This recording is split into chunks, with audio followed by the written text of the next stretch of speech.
Okay. So really nice to have you all joining today. And I know I'm also just coming. There's pros and cons to having a teacher who's coming in straight from a busy workday versus someone who's been in meditative retreat for the last 6 months, which is not me at the moment.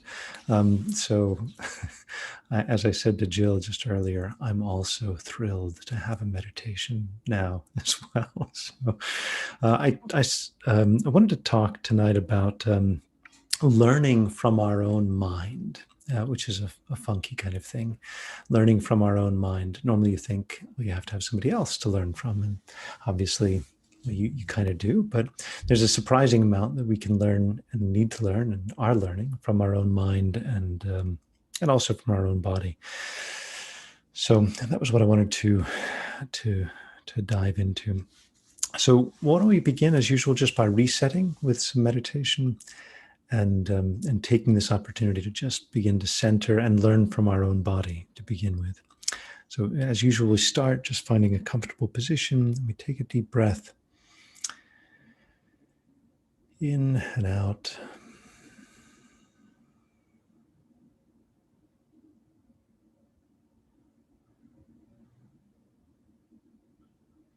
And another breath, just inviting ourselves to relax. We just send ourselves this message. It's time, it's fine, it's great to relax.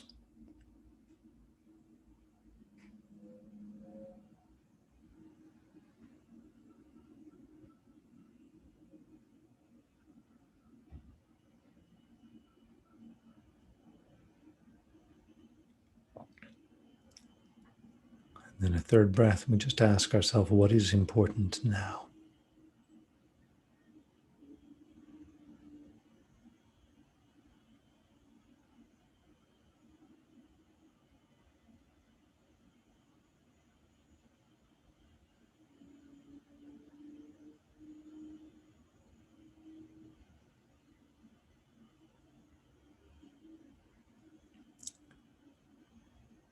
And we can begin in the most obvious way to meditate. We just think, what is my body doing now? Am I sitting? How are my feet placed? How are my hands placed?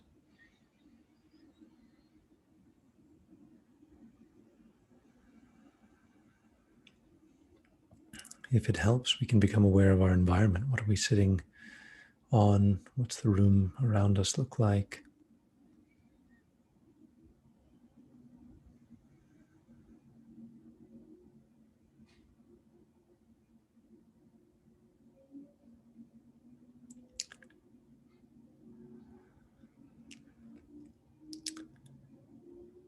And we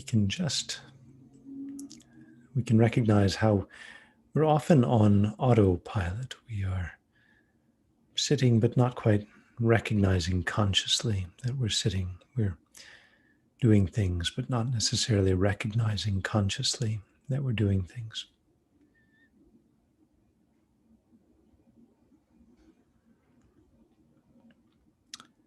And certainly it's usually the case that we're breathing, but not recognizing consciously that we're breathing.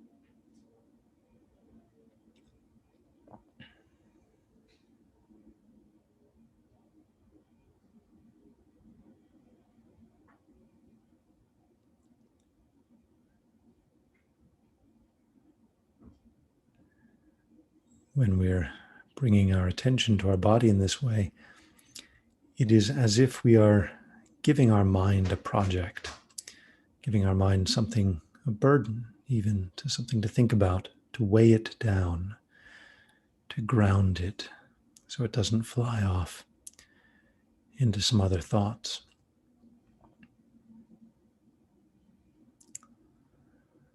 No matter how distracted we become,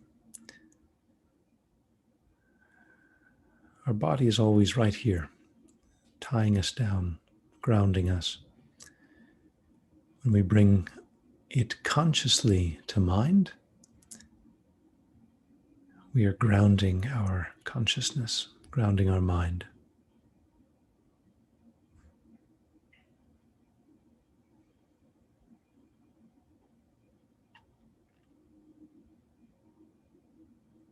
Why do we do this?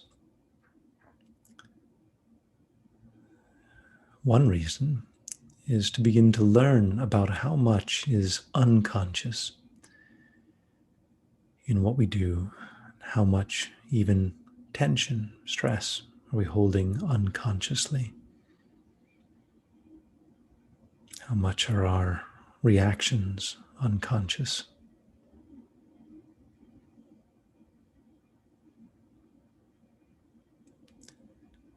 And how much is our state of mind reflected in our body?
When we're meditating on our body, we approach it with an attitude of curiosity and kindness.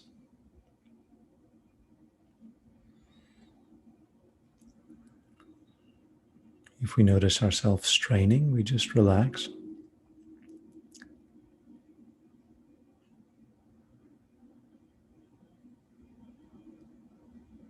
If there are any areas of tension in our body, we can allow them to relax.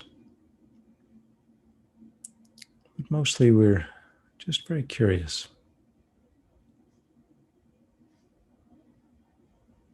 What can we learn from our own body?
Our breath is a reminder to bring our attention back to the body.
And we can generate some feeling of gratitude. We bring to mind something that we're grateful for.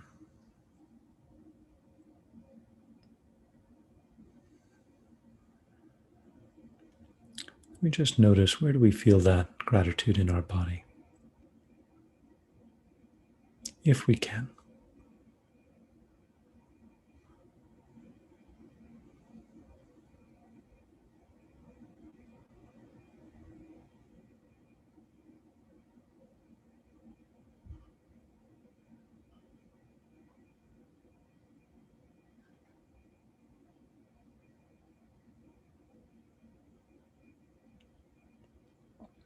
And we can think every, even tiny action that we do strengthens mental pathways in our mind. Our actions of meditating now are strengthening those mental pathways. Actions of listening, contemplating teachings, and so forth, all of these strengthen our habits for wisdom, our potential for wisdom. So we can think, what kind of good results would we like to come from, would we like to have arise from building this potential inside our mind?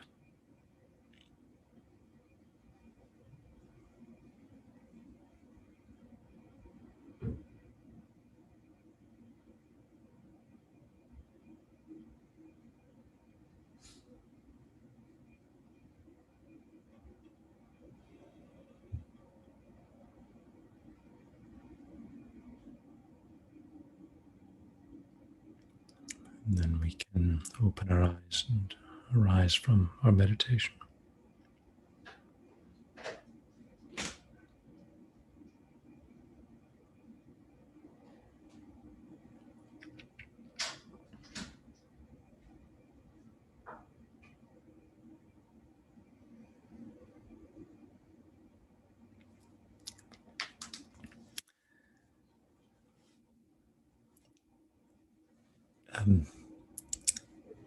So we have this common expression in our language: knowledge is power. Knowledge is power.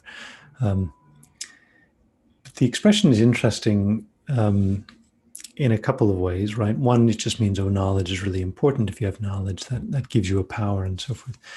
But there's something a little bit darker to that. There's a bit of a shadow side of that, which is that knowledge and power sometimes get woven together, right? And so that if people have power, then their opinion tends to carry more weight than people without power and so forth. There's a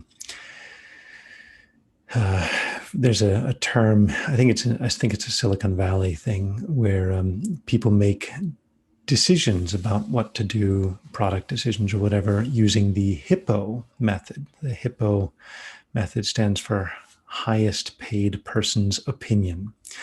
So whoever is the highest paid person, their opinion is what everybody's going to do.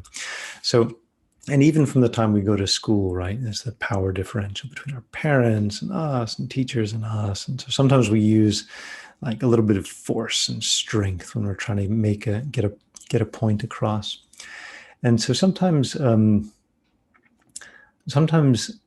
the power and information can have an interplay, not necessarily in everybody's best interest, right? Like you distort the information and in ways that are not in everybody's best interest. There was something that one of the reasons that I set up this group, and one of the things that I've been pondering for a long time is how do we reconcile like traditional practices like meditation with the modern need to learn and communicate, and our knowledge about the external world and the psychology and so forth. Practices like meditation can't come from a arguably perhaps simpler time when knowledge accumulated more gradually. And so now we're in a world where knowledge is just exploding and all of us are suffering from information overload. And so sometimes when I like some meditation traditions and teachers and so forth, they can skew a little bit maybe anti-intellectual, like, oh, why bother with all of that thinking stuff and just focus on the present moment, just focus on your body and so forth. And even within, for example, even within the Buddhist tradition, there are some traditions that lean a little bit towards the scholarly side, and others lean a little towards the practice and meditation side. The meditator is not always the sharpest tool in the box. The scholar is not always the most peaceful or profoundly wise practitioners. And I think even the practice of meditating on the body is an interesting challenge for us, as I'm just going to make the assumption that you're, well, I happen to know you're all highly educated, modern people. You think about a lot of stuff, you learn a lot of things, watch TV, movies, internet, etc. And then the idea that we take this profound intellect that we have, and then it feels like weighing it down by meditating on the body. Okay, I'm sitting on the couch. There's a practice that Buddha gave. When you're walking, just think I'm walking. When you're sitting, just think I'm sitting. When you're lying down, just think I'm lying down. Okay, well, is that really an intellectual challenge that's worthy of my cognitive capacity? Okay, I've got that. What's the next instruction? Right? It's like, okay, I think I'd like something a little bit more challenging than that. And so the particular tradition that I was trained in was actually quite scholarly. And so they have people memorizing huge tomes. And that definitely keeps people's cognitive capacity quite busy, right? You memorize this and study this and debate that. And that's the sort of scholarly path to enlightenment, if you want. But this simple path to enlightenment, this practice path, is like, I used the analogy earlier, like weighing our consciousness down. It feels like a paperweight, kind of putting on your consciousness. Hold it down, hold still. It's like I don't know why I keep talking about these dogs that are now actually multiplying in my household, but we have this dog that's slightly demented, and it's actually a great story. And this dog is slightly demented. We're fostering it temporarily, and my wife is training the dog to try to train it to be more adoptable, because it can't stand being cuddled. So she'll pick it up and try to cuddle, and it squirms and assumes you're trying to kill it and get out. And she's like, listen, if you ever want to be adopted, you got to learn how to cuddle. At least that's like the basic requirement to get adopted. So come on. So she's working with the dog and trying to build these basic skills. But the dog is like struggling and squirming and so forth. And in a sense, our mind is like that. It's like, shooting out here and remembering this and thinking about this and planning. It's super powerful. This incredibly powerful mind. And then we just smother it. You know that these swaddling clothes, like super old school. They used to just tie the babies up, right? And at least certainly some decades ago, I think the prevailing view in Western society was that was just terrible, right? You're oppressing the child and you're tying it up. Why would you do that? But the point is, and even with kids who have like autism, sometimes like a weighted vest or a weighted blanket to help, like constraining actually brings a sense of soothing, some comforting experience, for a baby. And there's a sense in which our consciousness is just utterly hyperactive most of the time. But when we do simple things like meditating on our breathing, we're tying it to something very, very basic to allow it to for multiple reasons, right? One is just to begin to get a bit more peace in a mind that can be so busy that it gives us no rest. That's one benefit, right? But another benefit is to enable us to learn, not from outside, but to learn these very basic truths about ourselves, to learn from our own body, even learning from our own mind. And this is there's a very experiential kind of learning. And it's a slow motion kind of learning. I have not so far in my life developed the patience to look after plants. But there are many people who do, right? My wife got some succulents and so forth. Looking after plants is also a learning process. You learn, how they grow and how they flourish and so forth. But that's a very slow moving learning process, very gradual, right? It's maybe a bit of book learning, but you're learning in practice. It's experiential learning. And people find that very soothing, very enjoyable. So it's a little bit similar. Our body, the way we hold tension, the way we hold stress, what parts always seem to need to be relaxed when we notice what can we relax? Maybe my shoulders, maybe my back, maybe my belly, maybe my chest. Maybe there's these persistent threads, these persistent tendencies in our body that we need, that come back. There's these themes that come back again and again, but we're learning to work with them. And one of the things about learning from our body is that we begin to learn that there's an interplay between our body and mind. So there was a quote that I ran across this weekend from a book. I've not read the book, but called Philosophy in the Flesh. Philosophy in the Flesh. It's by co-written by a cognitive scientist and a philosopher. And what really struck me is, because I'm impatient and busy, they have a 3-line summary that summarizes all the recent findings in cognitive science. I'm like, okay, that sounds perfect. I'll take that. 3 lines that summarize all the recent findings in cognitive science. I'll just read it here. The mind is inherently embodied. The mind is inherently embodied, which means that the idea that there's this pure reason in some abstract space is not accurate. That even our way of thinking, is grounded in our body as well, our use of our senses. That's the first point. Mind is inherently embodied. Second, thought is mostly unconscious. Whoops. So we thought we were very conscious, rational beings. Actually, we make most of our decisions based on feeling and unconscious reasons we don't even fully understand. Thought is mostly unconscious. And third, abstract concepts are largely metaphorical. Abstract concepts are largely metaphorical, which means that if I say, I've got a crushing workload, I'm actually making a metaphor there, this idea of crushing, right? It's like this heaviness. And that's actually, even for very complex things, we use very tangible analogies, directly or indirectly, to build up our learning. And so our learning, in a sense, we start learning as babies, very basic things, pain and comfort and solid and liquid. And as we layer on our knowledge, in a sense, we're layering it on this very sort of biological, tangible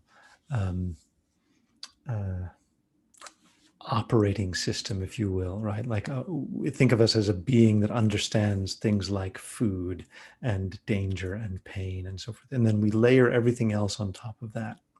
Money's a little bit like food. Okay, want more of that, right? Competitors a little bit like danger. Okay, get away from these. All of these complex concepts are layered on fairly basic concepts in our mind. But this idea that the mind is inherently embodied and that thought is largely unconscious, these speak to the interplay between the mind and body. So the way it works, for example, we get stressed, we have a difficult, stressful meeting, something like that. We will tend to hold that stress in some part in our body. Now, for as long as we're holding that stress in our body, even after we've left the meeting and so forth, if we still feel that stress, that'll keep the meeting on our mind a little bit. We'll still feel like, it's so difficult, all these difficulties we've got, but it's almost like we're holding the difficulties in our body. That sense of overwhelm, we've internalized it, and we just carry it with us. Buddha described it as like having a bundle of thorns tied to your back, that everywhere you go, just the world kind of hurts, right? But we internalize all the pressures, the stress, and so forth, whatever it is that we happen to be dealing with, and we carry it around inside. But what that means is, because there's an interplay between these two, you can use either lever You can use the lever of the mind or the lever of the body to change that. So using the lever of the body means if you become aware of the body and you become aware of the tension and you just relax the tension and your breathing opens up, like if you have some tension and then you just relax and then your breath becomes deeper and so forth, then in a sense, you've released the problem, that complex, unsolvable problem from your busy, complex life. You've solved, in a sense, just by releasing that tension that you were holding. The external problem may not be resolved. You might need to still figure something out, but it's the burden of it, the pain of it, the fear of it, the heaviness of it can be resolved even by dealing with things in the body. And so as we're learning about our body, we're also learning about our mind, and that's the interesting thing. And the body is really not meant to even necessarily be the final destination. The final destination is more learning about our own mind. There is a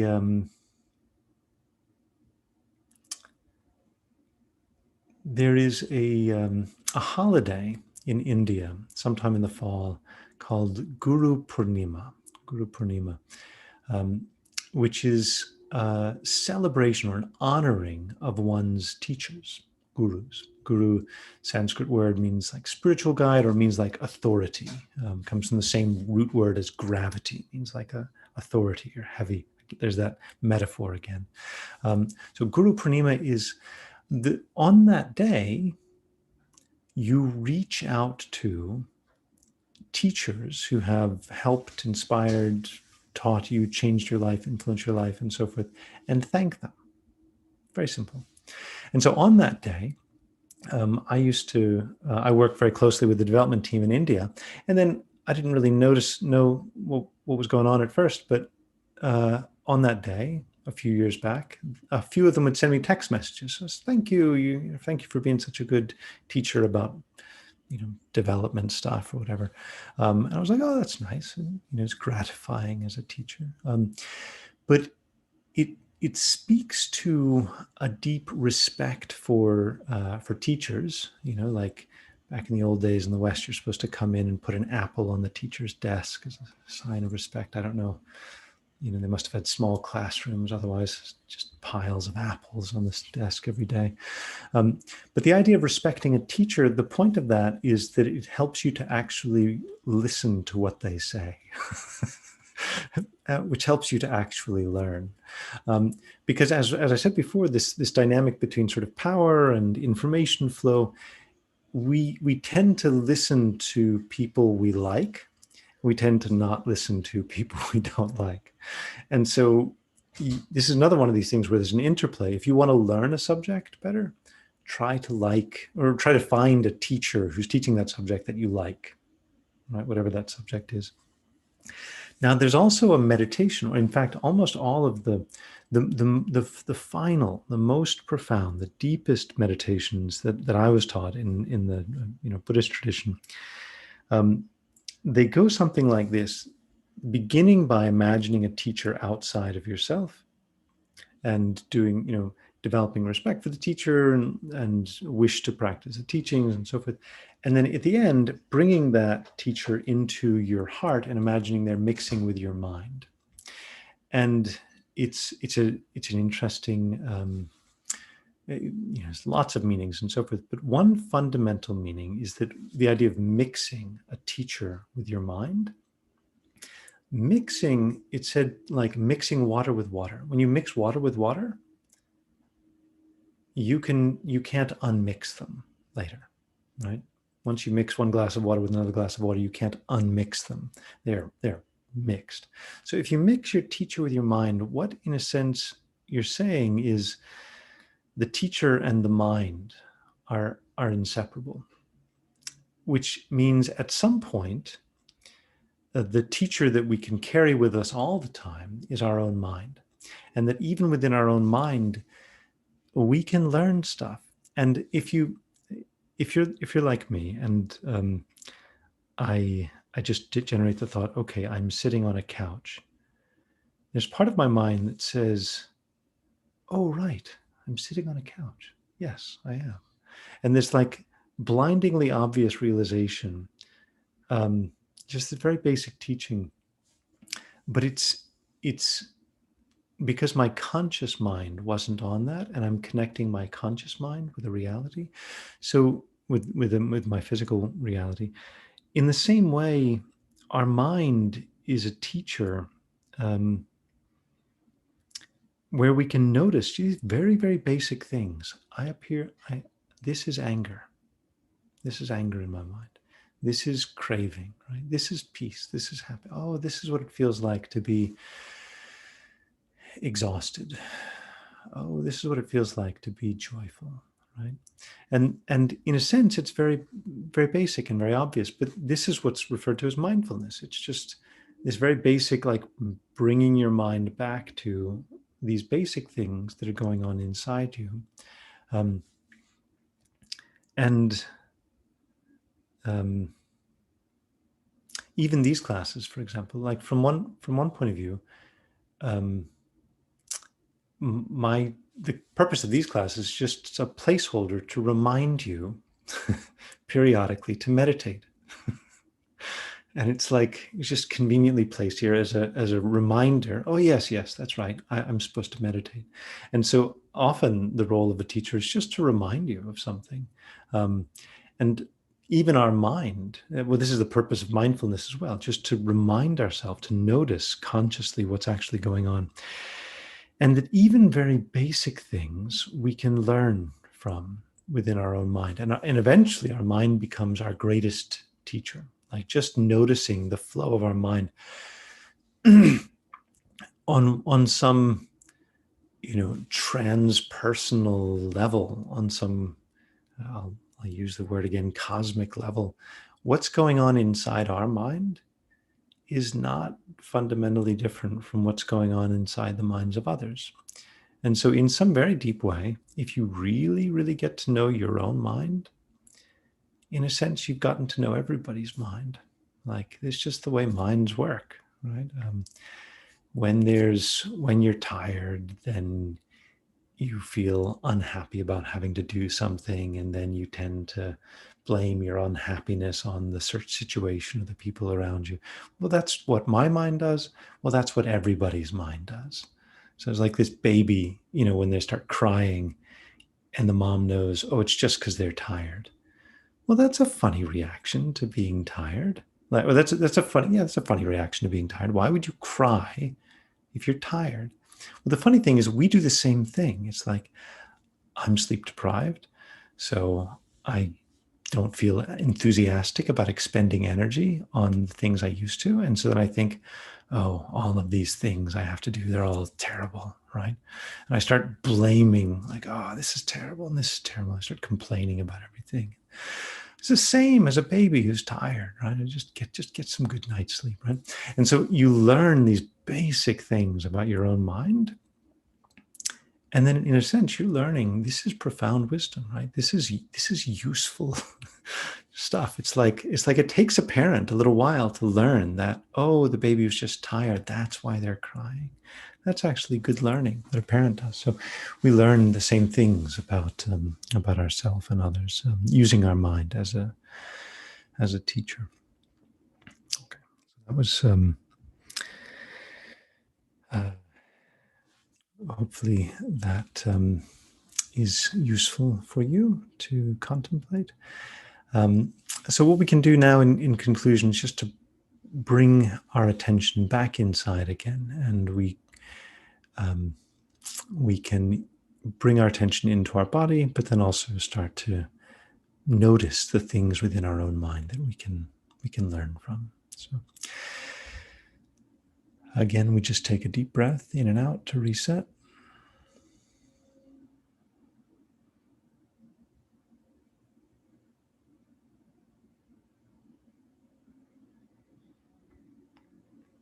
Another deep breath, just inviting ourselves to relax.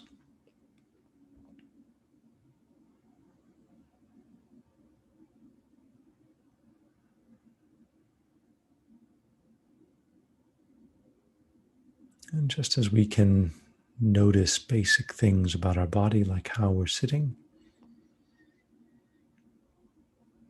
Just ask ourselves, what is our mind doing now? What's happening in our mind now?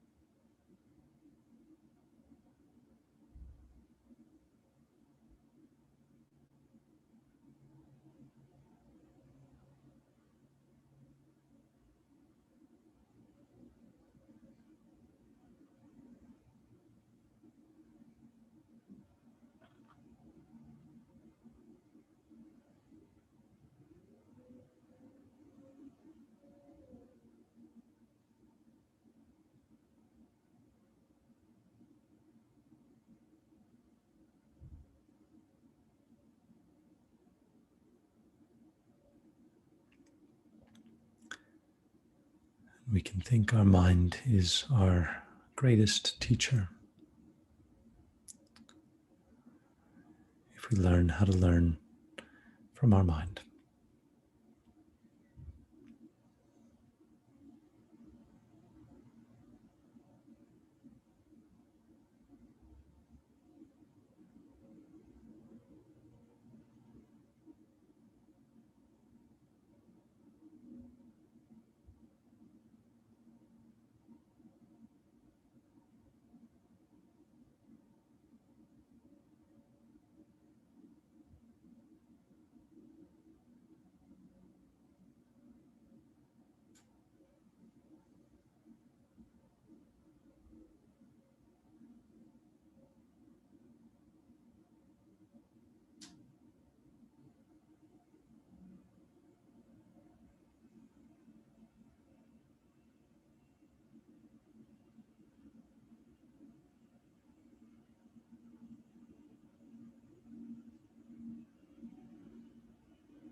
Then we can think we need to deepen our respect for our own mind and our humility, that our conscious self barely knows what's really going on inside our own mind. Most thinking is unconscious. Learning requires deep humility, requires deep respect for the teacher, so we can appreciate how much there is to learn, even from our own body and from our own mind.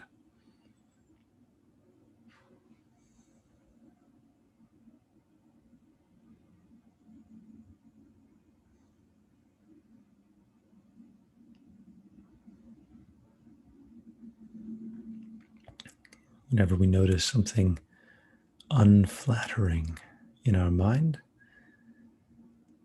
we can be humble and just acknowledge, yes, this is maybe not the best quality, but it is here in my mind. I notice it.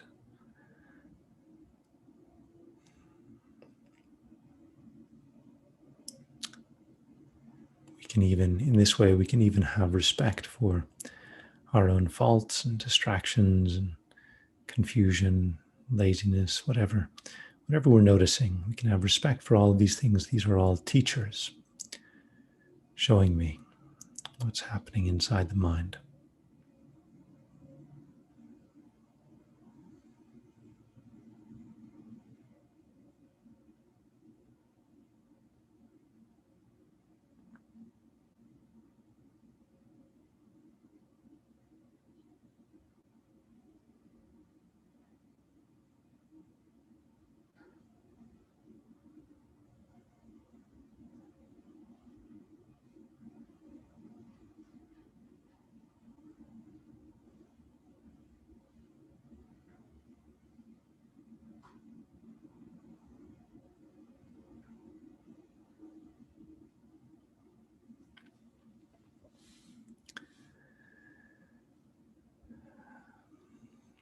And then with this mindset, we can reflect on how we've already been building these deep habits of mindfulness just in the short time of this class. We've strengthened our own habits of mindfulness, peace, wisdom. What kind of good results would we like to see arise from our practice today?